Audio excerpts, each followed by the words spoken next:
Welcome to the final days. Today is February 17, 2020. Today we are going to see some fascinating footage of oddities in our sky. Also, I'll be providing an update on the mid-May cosmic event. The images of the sky oddities came from the Alaskan FAA weather cameras yesterday, February 16. Each frame is 10 minutes apart.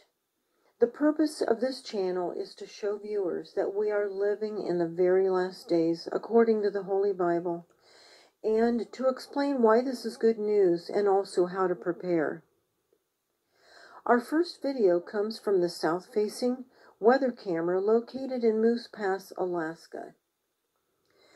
Now this is supposed to be the moon. Look how large it is. And then if we check the moon phases, calendar12.com has the moon phases. You can find them on lots of different websites. It shows here that the moon for February 16th, yesterday, was only at 44%. It was not a full moon. It was 44%. So I cannot explain to you why the actual moon phase should have been 44%. However, the FAA image shows it a full moon. And then also in one of these images, if you'll notice, the moon looks like a wagon wheel in one of these frames. I can't explain why it looks like that. And then something else is very different also. The moon goes from this large wagon wheel size in 10 minutes to a tiny dot. Jesus describes the last days in Luke chapter 21, verse 25, when he says that we will see signs in the sun, the moon, and the stars when the end is near. As Christians, we are commanded to watch for these signs and wonders, signaling the end of the age, so that we are not ignorant of the very late hour in which we are living, and so that we can be spiritually prepared for what lies ahead and help others to become spiritually prepared. Our next video comes from the south-facing camera in Thompson Pass, Alaska. Here we see an incredibly enormous celestial object rolling across the sky. Now, for several reasons, we know this cannot possibly be a lens flare. In some of the frames, it actually goes behind the clouds. Lens flares cannot do that. It has a heavily textured surface. It looks like it's been pummeled by millions of asteroids. And this texture makes its rotation very obvious. Lens flares of the sun don't rotate. Our sun only rotates once every 27 Earth days. This object has a fast rotation. Normally, images such as these are quickly removed from these cameras before the public has access to them. I only get what they miss. This object is part of an approaching planetary system that has intermingled with our own solar system. It accompanies a highly magnetic celestial object that is so powerful it bends light, space, and time. For this reason, the magnetic anomaly cannot be viewed directly, but its path of destruction can be monitored and projected. Several scientists around the world are tracking this magnetic object. Mike from Around the World, who appears from time to time on the Paul Begley channel, has alluded to this powerful magnetic object and has warned that Earth will be reeling from its effects in mid-May.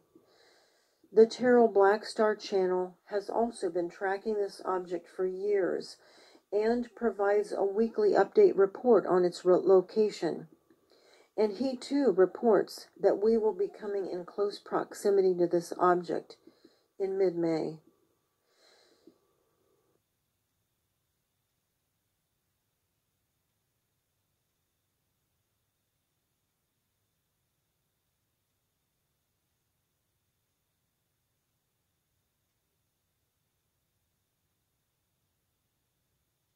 These images come from Inmysky580 which provides a view of the solar system for any particular date. The blue object in the bottom right corner represents the approximate location of the magnetic anomaly.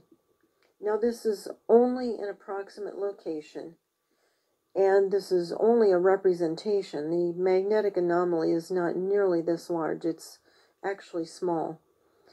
And I obtained the approximate location from watching the Terrell Black Star report. Terrell has mentioned several times that this object will come closest to Earth during the month of May, but he was unsure of the exact year. And for years, Terrell has also been saying that the year of Earth's closest pass to this object is the same year that a contagion will be released. I cannot mention the name of that disease without getting censored and shadow banned, even worse than I already am. But I think most people know what illness I'm referring to. Several months ago, Homeland Security warned all citizens to have a minimum of 6 months' supply of food and water on hand. This is one way for you to protect yourself and your family. Earthquakes and volcanic activity are up more than 500% over past decades. And as Earth travels toward this object, and if you look at the screen, you'll see that we are traveling toward that blue. It's not really blue. I made it blue. But we're traveling toward that blue object. That's the magnetic anomaly. And as we do travel toward this object, volcanic activity worldwide will continue to increase, and tectonic plate disturbances will also continue to increase. Earth's core has been heating up, and this too will increase. Almost no mention is made of any of this by mainstream media. Sister Jackie Julian received a word from the Lord just a couple months ago saying that 2020 is the year of all things. Of course, we do not know the day or the hour, but 2020 is the year of all things. The Terrell Black Star channel reports that recently many people have been having dreams about a mid-May worldwide event. Here's some good news about this. The Bible tells us in several places that Jesus has promised to remove his faithful followers from earth before God's wrath is unleashed upon the earth. This is commonly called the rapture, which will take place quickly and quietly. The New King James Version of Luke chapter 21 verse 36 reads, "Watch therefore and pray always, that you may be counted worthy to escape all these things that will come to pass." Jesus is referring to God's wrath. He is saying that those who are counted worthy will escape all of God's wrath. The Bible repeatedly promises that faithful followers of Christ are not appointed to God's wrath. To be counted worthy, we must be living in holiness.